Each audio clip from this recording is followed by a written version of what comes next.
بارك على محمد وعلى آل محمد كما باركت على إبراهيم وعلى آل إبراهيم إنك حميد مجيد. اعوذ باللہ من الشیطان الرجیم بسم اللہ الرحمن الرحیم رب اشرح لی صدری ویسر لی امری واحلل عقدۃ من لسانی یفقہوا قولی ربنا زدنا علما اللہم فقہنا فی الدین الہی آمین۔ السلام علیکم ورحمۃ اللہ وبرکاتہ۔ الحمدللہ، اللہ تعالیٰ کا شکر احسان ہے، آج کے دن کا لسننگ ٹاسک ہم نے مکمل کیا، اور آج ہم نے کتاب المناسک میں سے 669 سے 705 تک کی حدیث جو ہے وہ مکمل کی ہے، اور چلے مل کے انشاءاللہ تعالیٰ اس کا تھوڑا سا ریویو کر لیتے ہیں۔ آپ لوگ یہ بتائیں، آپ لوگ تھکے تو نہیں ہیں؟ ایک ساتھ بہت ساری احادیثیں پڑھی جاتی ہیں، کوئی بیچ میں بریک نہیں ہوتا۔ امید ہے کہ ایک ساتھ اس طرح سے پڑھنے سے آپ کو فائدہ ہوتا ہوگا، کیونکہ تھوڑا تھوڑا پڑھنا بھی ہمیشہ فائدہ دیتا ہے، اور ایک ساتھ بھی، جیسے کہ قرآن کے بارے میں ہے، ہم تھوڑا تھوڑا سا پڑھتے ہیں تو بھی ہمیں فائدہ ہوتا ہے، جب ہم دورہ قرآن میں ایک ہر روز پڑھتے ہیں تو بھی فائدہ ہوتا ہے۔ بس اللہ تعالیٰ کے کلام کے ساتھ جڑے رہیں تو فائدے ہمارے ساتھ چپکے رہتے ہیں، الحمدللہ اس کی برکات رہتی ہے۔ ٹھیک ہے، انشاءاللہ تعالیٰ ہم دیکھتے ہیں یہاں پر جو کوشچن ہے اس کے مطابق آپ نے درست کا انتخاب کرنا ہے۔ آپ یہ بتائیں گے کہ جیسے رمل ہے نا، ABCD آپ کے پاس آپشن ہے، کون کون سی باتیں آپ رمل کے معنوں میں پک کریں گے انشاءاللہ تعالیٰ، یا رمل کے حوالے سے کون کون سی باتیں صحیح ہیں، اگر کوئی صحیح نہیں ہے تو آپ بتائیں گے انشاءاللہ تعالیٰ۔ تو A جو ہے ہمارے پاس ہے کہ تیز تیز چلنا، ٹھیک ہے، رمل کا مطلب، یا کافروں پہ روک ڈالنے کے لیے اس کی ابتدا کی گئی، اور دو رکنوں کے درمیان تیز چلنا، اور رمل عمرہ میں تو ہوگا، حج میں نہیں ہوگا۔ ٹھیک ہے، آنسر آئے تو ہیں لیکن بہت کم لوگوں کے آئے ہیں، کیوں؟ بہت سارے مشکل ہیں کیا؟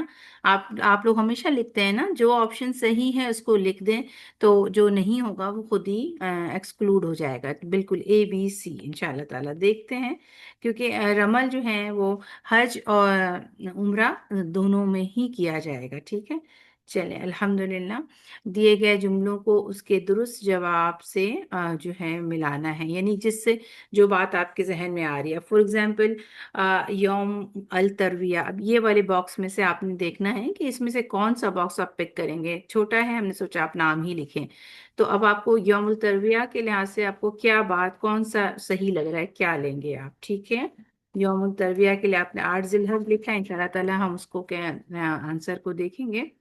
اچھا، دوسرا ہے 5 نمازوں کا پڑھنا، اس میں آپ کیا چیز پک کریں گے؟ منا لکھ رہے ہیں، الحمدللہ ٹھیک ہے۔ حضرت آدم کی دعا قبول ہوئی تھی، کس جگہ پر کیا چیز ہے؟ حضرت آدم کی دعا قبول ہوئی تھی، اس کے حوالے سے آپ کیا لکھیں گے؟ کون سا باکس آپ کے ساتھ آئے گا؟ کیا لفظ مل رہا ہے آپ کو؟ عرفات لکھا آپ نے، چلیے ہم انشاءاللہ آنسر کو ٹیلی کریں گے بعد میں۔ یوم عرفہ، اس کے حوالے سے کیا بات آپ کو سمجھ میں آ رہی ہے؟ کون سی چیز آپ کے یوم عرفہ سے ہٹ ہوتی ہے؟ ٹھیک ہے، 9 ذی الحج آپ لکھ رہے ہیں، آپ نے کیا، سعدیہ نے بھی 9 ذی الحج لکھا، یوم عرفہ، چلیں 9 ذی الحج ہے، ٹھیک ہے۔ دیکھتے ہیں، ہم نے آنسر چیک کرنا ہے، ٹھیک ہے۔ 10 ذی الحجہ، یہاں پر دوسرے باکس میں سے کون سی بات ایسی ہے جو آپ سمجھتے ہیں کہ 10 ذی الحج کو آپ کریں گے تو آپ کیا چیز لکھیں گے اس کے لیے؟ ٹھیک ہے، آپ یوم النحر لکھ رہے ہیں، زیادہ تر لوگوں نے یوم النحر لکھا ہے۔ حج کا اہم رکن ہے، کیا اس میں سے کون سی بات ہو سکتی ہے کہ جو حج کا اہم رکن ہے؟ ٹھیک ہے، حج کا اہم رکن ہے، کیا بات آپ پک کریں گے سیکنڈ والے باکس میں سے؟ ٹھیک ہے، الحمدللہ جواب آنا شروع ہو گئے، طواف زیارہ، اوکے۔ اور پھر مغرب اور عشاء کو جمع کرنا، اس میں آپ کون سا باکس بک کریں گے؟ کون سا لفظ جو ہے اس کو سوٹ کر رہا ہے؟ مغرب اور عشاء کو جمع کرنا، منا ہے، آپ لوگوں نے منا لکھا کیا؟ چلیں مزدلفہ لکھا، چلیں گڈ، ماشاءاللہ دیکھ لیتے ہیں، ایسا ہی ہے، ٹھیک ہے۔ یوم ترویہ 8 ذی الحج، پانی پلانے کے لیے 5 نمازوں کا پڑھنا، منا میں جو ہے 5 نمازیں پڑھنی ہے، ظہر سے پہلے پہنچ جانا ہے، 8 ذی الحج کو اور فجر تک رہنا ہے تو 5 نمازیں ہو جاتی ہیں۔ حضرت آدم کی دعا قبول جب ہوئی تھی تو وہ عرفات کے مقام پر ہوئی تھی الحمدللہ، اور ابھی بھی اللہ تعالیٰ ہمیں عرفات کے مقام اسی جگہ پہ بلا کر کے ہمیں کہتے ہیں کہ اللہ تعالیٰ ہماری دعائیں قبول کرتے ہیں۔ کتنا خوبصورت ہے نا سارا لنک۔ یوم عرفہ 9 ذی الحج کو یوم عرفہ ہوتا ہے، ٹھیک ہے، اور 10 ذی الحج یوم النحر ہے۔ حج کا رکن طواف زیارہ ہے، اگر یہ نہ کریں، خواتین کو بھی اگر پیریڈز ہوں تو ان کو کرنا ہی ہوگا۔ آج کل یہ بات بھی کہی جانے لگ گئی ہے، واللہ عالم بالصواب، لیکن بہت سے فتوے ایسے آتے ہیں کہ فوری طور پہ صاف کر لیں اور کچھ لگا لیں اور پھر چلے جائیں، کیونکہ جہاز فلائٹس جاری ہوتی ہیں۔ قادی کا بھی اس پہ میں پوائنٹ آف ویو پڑھی تو استاذہ نے بھی واضح طور پہ بتایا کہ آپ کو رکنا ہی پڑے گا، ورنہ اتنی زندگی بھر کی جمع پونجی آپ جمع کریں گے، اگر طواف زیارہ نہیں ہوگا تو آپ کا حج نہیں ہوگا۔ اور یاسر قادی بھی اس پہ کہہ رہے تھے اکثر، حالانکہ آلدو بہت سے علماء اس پہ فتویٰ دے رہے ہیں۔ لاسٹ ٹائم جب میں حج میں گئی تھی تو بعض لوگوں نے یہ ہولڈ کیا تھا، یہ اوپینین، کہ اگر ان کا حیض نہیں ختم ہوگا تو وہ طواف زیارہ کے لیے وہ کپڑے، مطلب کچھ بھی صاف ستھرا سا پیڈس لگا کر کے وہ کر لیں گے، واللہ عالم، کیونکہ ایسے فتوے آ رہے ہیں۔ لیکن یاسر قادی نے بھی اس کو، میں نے جو سمجھا پڑھا تھا، انہوں نے کہا کہ پلیز آپ دوائی لے لیں، اس لیے کہ حج ہے، فلیٹ ہے، اسکیجول ہے، بہت سے لوگ دوائی لینے سے بہت ڈرتے ہیں، ہارمونز ہیں، چیزیں ہیں، قربانی تو قربانی ہے، کچھ نہ کچھ تو جائے گی، اور پھر اللہ کے راہ پہ جب چلتے ہیں تو اللہ آپ کو ضائع نہیں کرتا ہے۔ اگر ایک سہولت موجود ہے بہت سی وجوہات پر تو میڈیسن لے لیں، جو بھی آپ کے ہارمونل میڈیسن ہے، کیونکہ حج ہے، معلم رک نہیں سکتا، آپ کو نکلنا پڑے گا، ہسبینڈ کہیں اور ہیں پورے بڑے مجمع میں۔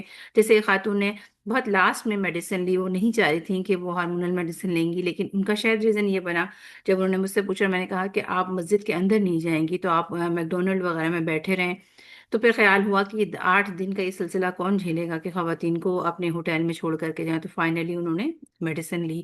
یہی بہتر ہے، کیونکہ پھر آپ اتنے بڑے کراؤڈ میں کھو جاتے۔ بات لمبی ہو رہی ہے انشاءاللہ۔ مغرب اور عشاء کو جمع کرنا، مزدلفہ میں ہم مغرب عشاء جمع کر کے پڑھتے ہیں۔ اچھا، بہت سے کوشچن اور آئیں گے، اس لیے میں زیادہ نہیں بولنا چاہ رہی ٹیکنیکل چیزوں میں۔ اب دیکھتے ہیں اس میں یس اور نو آپ نے پک کرنا ہے۔ نمبر 1، وقوف عرفہ اور طواف زیارہ حج کے 2 ایسے ارکان ہیں، اگر نہ کیا جائے تو حج نہیں ہوتا، یس اور نو، ٹھیک ہے۔ تو 2 مین ارکان جو ہیں وہ یہ ہیں، وقوف عرفہ اور طواف زیارہ، جس سے مطلب یہ کہ کوئی 8 کو آیا مینا میں جا کر کے اس نے 5 نمازیں نہیں پڑھی اور ڈائریکٹ پہ، جیسے کوئی بہت بزنس مین بزی تھا، اگر وہ وقوف عرفہ پہ آ گیا تو اس کا حج ہو جائے گا، کیونکہ باقی چیزیں مطلب زیادہ سے زیادہ حج مبرور کے لیے فائدہ ہے، لیکن وہ جو ہوتا ہے نا کہ فرض ادا ہو جائے گا، تو وقوف عرفہ سے بھی ابتدا کرتا ہے کوئی بزنس مین جس کا جہاز اس وقت اترتا ہے تو بھی وہ کر سکتا ہے۔ اچھا، 9 ذی الحج کو سورج نکلنے کے بعد عرفات کے لیے نکلنا مسنون ہے۔ یہ کیا ہے، رائٹ ہے رانگ ہے؟ 9 ذی الحج کو سورج نکلنے کے بعد عرفات کے لیے نکلنا مسنون ہے، ٹھیک ہے۔ آپ دیکھتے اس کا آنسر ٹیلی کریں گے انشاءاللہ۔ وقوف عرفہ کا وقت ظہر کی نماز کے بعد سے عصر کی نماز تک ہے، اس کا کیا آنسر آپ دے رہے ہیں؟ اس میں بھی آنسر آپ نے نو لکھا ہے، کسی نے ٹرو بھی لکھا ہے۔ وقوف عرفہ کا وقت ظہر کی نماز کے بعد سے عصر کی نماز تک ہے، اس کو ذرا غور سے سنیے گا، ٹھیک ہے۔ جو لوگ یس لکھ رہے ہیں وہ بھی دیکھ لیں گے۔ ایام تشریق میں رمی کی جائے گی، لازم ہے کہ تینوں دن رمی کرے ورنہ حج نہیں ہوگا، اس کو کیا کہیں گے؟ ایام تشریق میں رمی کی جائے گی، وہ لازم ہے تینوں دن رمی کرے ورنہ حج نہیں ہوگا، یہ اسٹیٹمنٹ کیا ہے؟ اوکے، ماشاءاللہ آپ لوگ کو اسٹیٹمنٹ کی نوعیت سمجھ میں آ رہی ہے، یہ نو ہوگا، اس لیے کہ اس سے تعلق نہیں ہے کہ حج ہوگا کہ نہیں ہوگا۔ رمی کرنا بہترین چیز ہے، رمی کوئی اور بھی کر سکتا ہے، اکثر لوگ دوسرے کے بہاف میں کروا دیتے ہیں۔ اور دوسری چیز یہ ہے کہ من تعجل، کہ جو جلدی کرے، تو 2 دن اگر پلٹ آتا ہے تو بھی ہو جاتی، 3 دن کا لازم نہیں ہے۔ طواف قدوم وہ طواف ہے جو حج کے مکمل ہونے پہ کیا جاتا ہے، کیا کہتے ہیں آپ؟ یہ طواف قدوم وہ طواف ہے جو حج کے مکمل ہونے پہ کیا جاتا ہے۔ اچھا، تو طواف قدوم کون سا طواف ہے؟ چلیں، اگر آپ نو لکھ رہے ہیں تو بتائیے، آج تھوڑا سا ٹائم ہے تو کراس کوشچننگ کیا جائے۔ طواف قدوم جو ہے وہ کون سا فرسٹ طواف ہے جب آپ آتے ہی کرتے ہیں، ٹھیک ہے، گڈ، ماشاءاللہ، قدوم قدم سے بھی ہے نا، تو یہاں پر یہ آپ کے آنسرز موجود ہیں، دیکھ لیجئے۔ یہ تو سمجھ 9 ذی الحج کے بعد سورج نکلنے کے بعد عرفات کے لیے نکلنا، سورج کے نکلنے کے بعد، بعض دفعہ سورج نکلنے سے پہلے چلے جاتے ہیں لوگ، تو کیا ایسے کرنے سے حج آپ کا خراب ہو جائے گا؟ اگر کوئی رات 2 بجے یا 4 بجے سورج نکلنے سے پہلے ہی یا نماز کے فوراً بعد نہیں، حج خراب نہیں ہوگا۔ بعض دفعہ کراؤڈ کو ہینڈل کرنے کے لیے معلم لے جاتے ہیں تو اکثر لوگ افسوس کرتے ہیں، یس مسنون طریقے سے جب آپ پڑھتے ہیں نا تو آپ کو ڈر ہوتا ہے کہ آپ جو ہے حج مبرور سے محروم تو نہیں ہو جائیں گے، اس لیے آپ ڈفرینٹ طریقے سے بھی سوچتے ہیں۔ لیکن وہی بات ہے، جو اللہ نے آپ کے لیے مقدر کیا، جو اللہ آپ کے لیے سامنے لے کر آ رہا ہے، اسی میں خیر ہے اس وقت۔ وقوف عرفہ کا وقت ظہر کی نماز کے بعد سے عصر کی نماز تک ہے نہیں، بلکہ مغرب کی اذان سن کر کے نماز پڑھے بغیر لوگ مزدلفہ کی طرف جائیں گے، اس لیے اسٹیٹمنٹ رانگ ہے۔ ایام تشریق میں رمی کی جائے گی، اس میں یہ بات ہم نے ڈسکس کر لی تھی۔ طواف قدوم کو بھی ہم نے ڈسکس کر لیا تھا۔ اب آگے دیکھتے ہیں، اگر طواف کے چکروں کے بیچ نماز داخل ہو جائے تو اب اس میں سے 3 اسٹیٹمنٹ ہے، کون سا اسٹیٹمنٹ آپ پک کریں گے؟ یا تینوں درست ہے، یا 2 درست ہے، یا 1 درست ہے، آپ دیکھیں گے انشاءاللہ تعالی۔ نماز میں نمبر 1 ہے نماز میں شامل ہو جائیں اور نماز کے بعد اثر نو طواف شروع کریں، یعنی جہاں سے حجر اسود سے جہاں سے آپ طواف سٹارٹ کرتے ہیں وہیں سے آپ پھر سے چکر شروع کریں گے، اس کا جہاں پہ رک گئے تھے، جہاں پہ تھے مڈ پہ، وہاں سے اب آپ چکر نہیں ہوگا، دوبارہ آپ کو وہاں آنا پڑے گا۔ نمبر 2، طواف مکمل کر کے نماز میں شامل ہو جائیں، یا یہ کرے کہ نماز ہو رہی تو ہونے دے، جلدی جلدی سے اپنے طواف کو پورا تو سرکل مکمل کرے اور جا کے نماز میں شامل ہو جائیں۔ تیسری بات یہ کہ نماز میں شامل ہو جائے اور جہاں ہے وہیں سے طواف شروع کر دیں، یعنی جہاں وہ رکا تھا بس وہیں سے شروع کر دیں۔ کیا اس کو شروع میں اثر نو طواف شروع کرنے کی ضرورت ہے؟ یہ 3 ڈفرینٹ بات ہے۔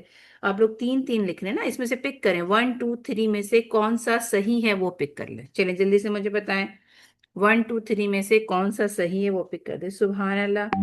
تو میں دیکھتی ہوں کہ پھر میں نے ایسا کیوں سوچا، میرے نزدیک تو 1 صحیح ہے، آپ لوگوں نے 3 کہا۔ دیکھیں واپس آتے ہیں، نماز میں شامل ہو جائیں، یعنی جہاں اگر آپ کا نماز آ گئی تو نماز میں آپ شامل ہوئے، آپ جہاں پر آپ ہیں وہیں پہ نماز پڑھیں گے نا۔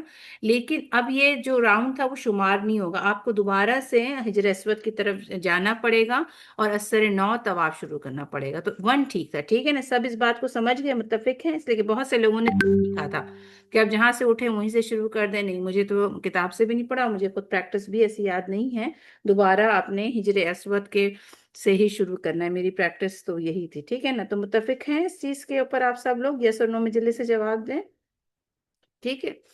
آگے چلتے ہیں، کسی عذر کے سبب مینا کے باہر بھی رات گزاری جا سکتی ہے، ٹھیک ہے۔ اس کا جواب یہ اسٹیٹمنٹ کیا ہے، یس اور نو، کسی عذر کے سبب جو ہے مینا کے رات، لیکن سنت کیا ہے؟ سنت کیا ہے؟ پھر وہی بات نا کہ ہم سنت کو دیکھنے کی کوشش کرتے ہیں کہ مینا میں گزارے ہیں۔ بعض دفعہ مجھے بھی ہوا کہ مینا بہت خالی تھا دوسرے دن سے، جب ہم صبح عرفات کر آئے مزدلفہ کے بعد، بیشتر لوگ جو ہے سیکنڈ ٹائم، کیونکہ کچھ عرصہ بھی رہنا کافی ہو گیا تو بہت کم لوگ تھے جو فل ٹائم مینا میں پورا وقت رہے، لیکن سنت یہی ہے۔ اب معلم جس طرح کرتے ہیں، لیکن کسی عذر کے سبب مینا کے باہر بھی رات گزاری جا سکتی ہے۔ اس میں کس صحابی کی مثال آئی تھی؟ کس نے اجازت مانگی تھی کہ نبی صلی اللہ علیہ وسلم سے کس نے اجازت مانگی تھی کہ وہ مینا کے باہر؟ ابن عباس نے۔ اور ریزن کیا تھی ان کی، کس وجہ سے وہ مان رہے تھے؟ ریزن کیا تھی ان کی؟ پانی پلانا، سقایت کا جو کام ہے وہ ابھی میں کل الحمدللہ سیرہ کی کوئی بک میں کہیں کروا رہی ہوں تو اس میں بھی میں دیکھ رہی تھی، عبد المناف میں سے ہوتے ہوئے یہ قریش کے پاس سقایت وغیرہ کا کام آ گیا تھا یہاں پر، تو اس وجہ سے یہ آلریڈی کرتے تھے، تو اس سبب کے تحت وہ مینا میں رات نہیں گزارنا چاہتے تھے۔ زمزم کے بارے میں جو فیکٹس ہیں اس کو دیکھتے ہیں کہ کیا باتیں اس میں صحیح ہیں اور کیا نہیں ہے۔ زمزم کا پانی جس گھر سے پیا جائے پورا ہوتا ہے، صحیح ہے یا غلط ہے؟ زمزم کا پانی کھڑے ہو کے پینے کی فضیلت ہے، مگر بیٹھ کے بھی پیا جا سکتا ہے، ٹھیک ہے، اس میں کوئی عذر نہیں ہے۔ زمزم کا پانی پینے کے علاوہ سر اور جسم پہ بھی ڈالا جا سکتا ہے، ٹھیک ہے۔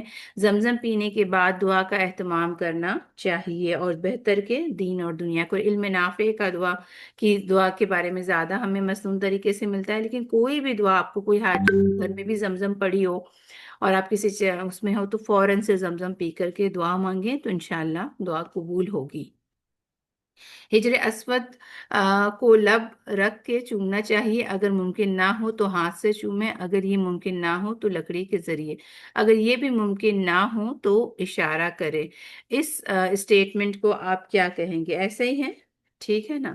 چلیں یہ بالکل صحیح ہے۔ اچھا، اب اگلی سلائیڈس ہے جس میں آپ نے تھوڑے سے فل دا بلینکس کرنے ہیں. ڈیش کی ابتدا ہجر اسود سے ہوگی. کس چیز کی ابتدا ہوگی؟ ہجر اسود کی. طواف کی ابتدا ہجر اسود سے ہوگی.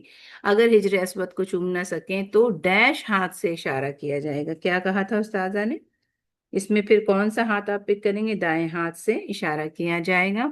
اور ہجر اسود کو استلام کرتے ہوئے کیا کہا جائے گا؟ بسم اللہ کے علاوہ اور کیا کہا جائے گا؟ بسم اللہ ہی، اور کیا ہے؟ بسم اللہ اللہ اکبر. ٹھیک ہے انشاءاللہ تعالی. تو اس طرح طواف کا ایک پورا ہمیں سمجھ میں آ گیا کہ ابتدا اسی طرح سے کرنی. پھر یہ کہ طواف کے دو شروع کے چکروں میں آپ نے تیز چل رہے ہیں. آپ دیکھتے ہیں جو لوگوں کا پریشر ہوتا ہے وہ خود بخود بہت تیز تیز ہو جاتا ہے. اور یہاں پر جگہ بھی کافی اس طرح سے ہو رہی ہوتی ہے. اور دو کارنر کو رکن یمانی اور ادھر ہجر اسود والے کارنر کو رکن یمانی کو لوگ چھوتے ہیں. رکن یمانی کے اوپر کون سی دعا پڑھی جاتی ہے؟ رکن یمانی پر جب گزرتے ہیں تو کون سی اہم دعا؟ ربنا آتینا فی الدنیا. ایک ایسی جامع دعا ہے جس میں دنیا اور آخرت دونوں کی کامیابی ہے.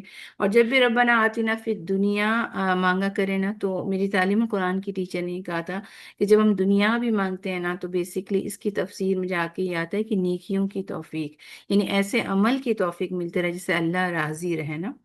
تو دنیا کا مطلب بھی پھر بالکل ورلڈلی دنیا نہیں ہے، کیونکہ یہ دنیا تو متاع ہے. اس دنیا میں ہمیں ساز و سامان جمع کرنا ہے دوسری دنیا میں کامیاب ہونے کے لیے. تو جب ہم ربنا آتینا فی الدنیا بھی کہتے ہیں تو دنیا بھی ہماری طرح بچی ہوگی جو نیکیوں سے بھری ہوئی ہو اور جس میں ایسے اعمال ہم سے سرزد ہو جس سے اللہ تعالیٰ راضی ہو. صحابی کے نام کو ان کے کارنامے سے ملائیں انشاءاللہ تعالیٰ. دیکھتے ہیں. مینا کے دنوں میں مکہ میں رہنے کی اجازت چاہی. ٹھیک ہے یہ اچھا، اسی لیے میں ایکسٹرا نہیں کہتی ہوں. مینا کے دنوں میں مکہ میں رہنے کی اجازت چاہیے. کون سے صحابی کا نام آپ پک کریں گے؟ حضرت عباس. فجر کے بعد طواف کرتے اور دو نفل پڑھ لیتے. یہ کون تھے؟ فجر کے بعد طواف کرتے اور دو نفل پڑھ لیتے. یہاں پر دو نفل پڑھنے کی اہمیت کس حوالے سے آ رہی ہے؟ پہلے تو آپ لکھ دیں کہ آپ نے کیا لکھا ہے، کون سا صحابی پک کے میں نے دیکھا نہیں. عبداللہ بن زبیر. ٹھیک ہے.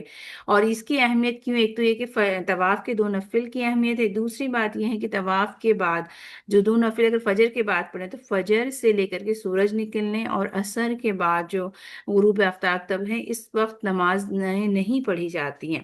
اور یہ اسی کو کہتے ہیں سبب والی نماز. اور جو مکہ میں بھی، اور ویسے تو یہ طواف کے نفل سبب والے ہو جاتے ہیں. تو اس پر علماء کی رائے ہیں دو مختلف جو ہے جس کی وجہ سے ہم یہ کنفیوز ہوتے ہیں. میرے خیال ہے حنفیہ جو ہے نہیں پڑھتے ہیں اور باقی جو ہے اس کو پڑھ لیتے ہیں. تو ان کا عبداللہ بن زبیر کا کیا ہمیں عمل ملا کہ فجر کے بعد طواف کرتے اور دو نفل پڑھ لیا کرتے تھے. اچھا، فجر کی تکبیر کے ساتھ طواف کیا اور مسجد سے باہر جا کے دو نفل پڑھی. اس میں کس صحابہ کا جو ہے ہمیں عمل مل رہا ہے؟ ام سلمہ کا. کیونکہ نماز شروع ہو گئی تھی تو انہوں نے دور جا کر کے پڑھی. تو اس سے ہمیں کیا پتا چلا کہ دو نفل جو ہیں وہ کہاں پڑھنے چاہیے؟ وہ دو نفل، طواف کے دو نفل کہاں پڑھے جاتے ہیں؟ کس جگہ پہ بتائیے؟ کہاں پر پڑھنے کا ہمیں ملتا ہے جو ہے حکم؟ کہاں پڑھنے کا ملتا ہے بتائیے گا؟ مقام ابراہیم پہ. بالکل صحیح. لیکن مقام اب یہ ہے کہ بہت رش ہو اور مرد بھی سامنے ہوں اور سجدہ بھی صحیح ادا نہ کر رہے ہوں، کر پا رہے ہیں، تو کیا مقام ابراہیم ہی پہ پڑھا جائے؟ ہارڈ اینڈ فاسٹ ہے یہ. ہاں، تو ایسی صورت میں بالکل نہیں پڑھنا دور جا کے، بلکہ اوپر کے فلور پہ جا کر کے پڑھ لیں. ایسی جگہ پڑھ لیں جہاں آپ آسانی سے پڑھ سکتے ہیں.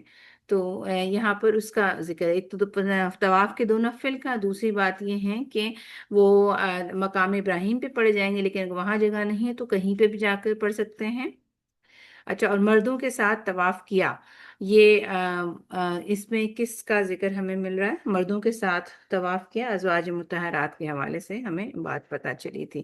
اچھا، یہاں پر بتائیے گا حجر اسود کو استلام کرتے ہوئے لمبی چوڑی دعا کرنی چاہیے. یہ فیکٹ چیک ہے انشاءاللہ تعالیٰ. کیا یہ فیکٹ درست ہے؟ حجر اسود کو استلام کرتے ہوئے لمبی چوڑی دعا کرنے کی ضرورت نہیں ہے. بسم اللہ اللہ اکبر. کیونکہ ہم واقعی ایکسائٹیڈ ہوتے ہیں نا, ہمیں لگتا ہے ایک بہت بڑا کام کر, دل چاہتا ہے پوری دعائیں آپ سب سے پہلے وہیں پڑھیں, پھر آگے جائیں, یا خود کو تازہ کرتے ہیں, فریش کرتے ہیں ایمان کو. ہمارا دل چاہ رہا ہوتا ہے, لیکن وہاں پر کرنے سے کیا ہوتا ہے, کراؤڈ رک جاتا ہے, آپ کو بھی دھکا پڑے گا اور دوسروں لوگوں کو بھی اپنے چکر مکمل کرنے ہوتے ہیں. چونکہ لوگ اس میں ایڈ ہو رہے تھے تو وہاں پر رش بھی بہت زیادہ ہوتا ہے, تو وہاں سے کوئی دعا ثابت نہیں ہے. اوکے, انشاءاللہ تعالیٰ یہیں تک ہمارا آج کا ریویو سیشن تھا. انشاءاللہ تعالیٰ امید ہے کہ جو ہے اللہ تعالیٰ سے قبولیت کی امید ہے, اور امید ہے کہ بات اچھی طریقے سے سمجھ میں آئی ہوگی. یہیں تک رکھتے ہیں انشاءاللہ. سبحانک اللہم و بحمدک, نشہد ان لا الہ الا انت, نستغفرک و نتوب الیک. السلام علیکم ورحمۃ اللہ وبرکاتہ. جزاکم اللہ خیرا کثیرا. ورحمۃ اللہ وبرکاتہ.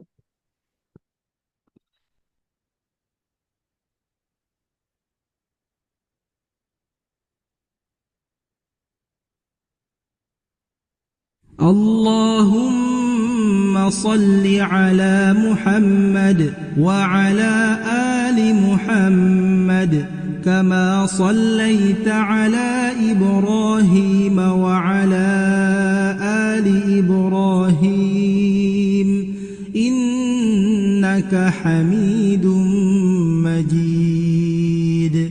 اللهم بارك على محمد وعلى آل محمد كما باركت على إبراهيم وعلى آل إبراهيم إنك حميد